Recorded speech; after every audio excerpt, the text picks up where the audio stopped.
কিয়ামতের দিন সর্বপ্রথম জাহান্নামী তিন ব্যক্তি। জান্নাত মানুষের শেষ এবং চিরস্থায়ী বাসস্থান। দুনিয়ার জীবনে যারা সফল, পরকালের চিরস্থায়ী জান্নাত তাদের শেষ এবং চূড়ান্ত ঠিকানা। যারা দুনিয়ার জীবনে ব্যর্থ, তাদের পরিণাম জাহান্নাম। মহাপরাক্রমশালী আল্লাহ তাআলা তিনি অতিশয় দয়ালু, ভীষণ ক্ষমাশীল ও অনুগ্রহ পরায়ণ। একই সঙ্গে তিনি মন্দ কাজের কঠোর শাস্তিদাতা।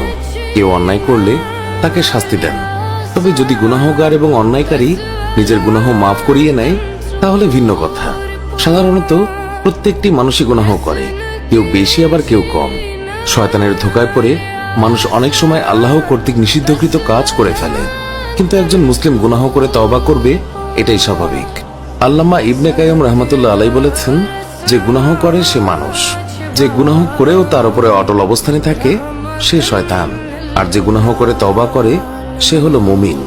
মানুষ যখন আমল করে তখন তার সামনে সবচেয়ে গুরুত্বপূর্ণ বিষয় নিয়ত বা উদ্দেশ্যের প্রশ্ন চলে আসে।